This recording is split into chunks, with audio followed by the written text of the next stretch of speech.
Hey guys, Carlo here. Welcome to the vlog. This is the channel where we talk about sneakers and tech. And for this episode, we will talk about how much you need to pay for customs and taxes if you buy sneakers above 10,000 pesos via StockX. If you haven't subscribed to the channel yet, please make sure that you do so because we are giving away a brand new Yeezy 350 V2 Boost Zebra, sponsored by Shoe Freak PH. We're also giving away an Epic React Flyknit in your size and the color that you want the moment we hit 30,000 subscribers.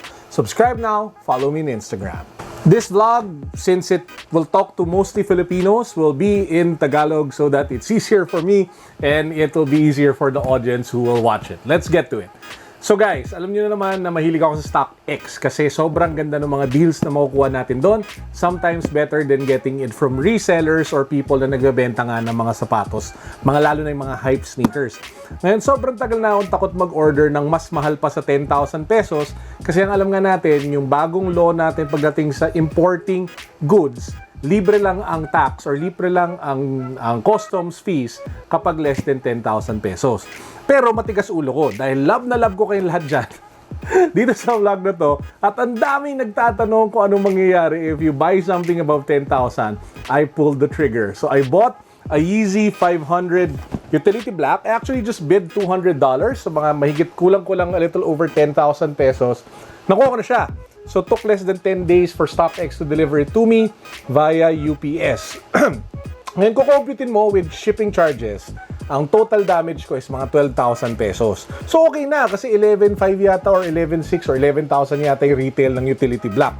Ngayon, kung lumusot yun ng walang bayad sa customs, panalo, hindi ganun kalaki yung binayad natin, no? Pero may customs tax talaga siya. Ang nangyayari kasi, yung UPS na nagde-deliver sa atin ng sapatos via StockX, sila yung actual na magbabayad sa customs or sila yung actually magcha-charge sa'yo para bayaran, sila na yung magbabayad sa customs for you. So, walang takas. So, ano nangyari? So, this is the utility black. Pagdating niya, siningil po ako ng UPS guy. Siningil niya ako ng 4,300 pesos additional. Yan po. Ayaw ko kung makikita ninyo. Basta yan, 4,300 pesos additional na singil para dito sa sapatos na to.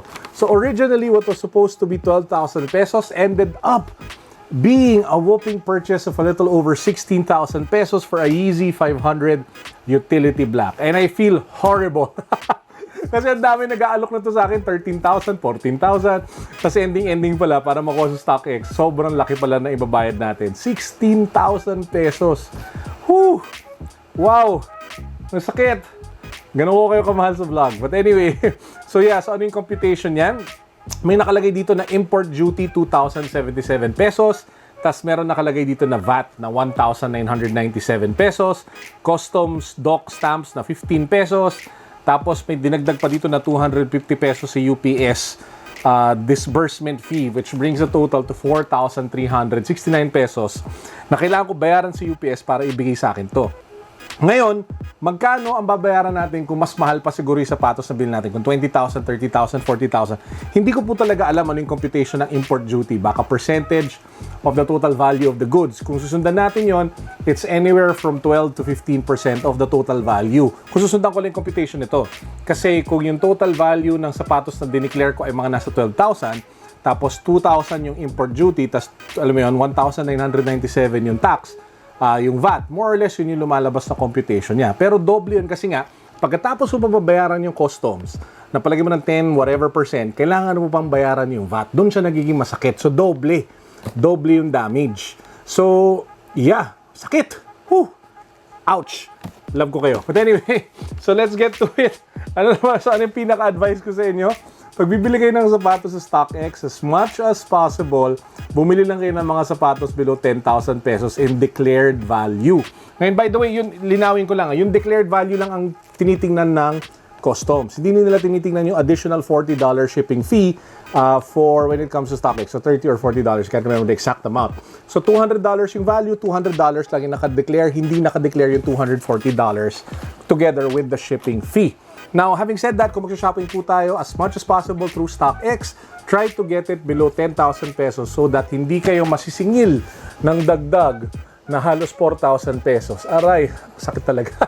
para sa sapatos, no? So as much as possible, try to keep it below what do you say this 10,000 pesos.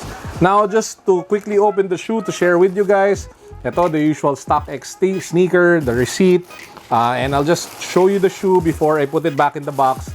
Here you have it. This is the Yeezy 500 utility black. Looks really sick. It's like a really black dad shoe, funky dad shoe. If you ask me, it's probably the nicest looking Yeezy 500. I mean, I have the Super Moon Yellow. It's kind of hard to wear as it is. Yung maganda sa all black, mas madaling suotin, mas madaling bagayan ng kahit anong gusto mong isuot. So baka ending ang gagawin ko, baka ibenta ko yung Super Moon Yellow. Pag-isipan ko pa kung mabibenta ko din to kasi sobrang lugi kahit ibenta ko siya eh. Ang sakit. So baka gamitin ko na lang siya para at least charge to experience. Yun lang po ang vlog na to. I hope you guys enjoyed. I hope you found it informative.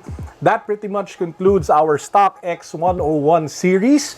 Ililink ko po yung mga iba kong video, yung how to buy from StockX, how to sell to StockX, plus this video, everything of course from the Philippines to StockX and vice versa sa information section down below. So kung may hindi pa kayo napapanood, panoorin nyo na. That's it for now. I hope you all found it cool. Peace, God bless, at aray, ang sakit talaga ng ginastos ko para sa sapatos na to.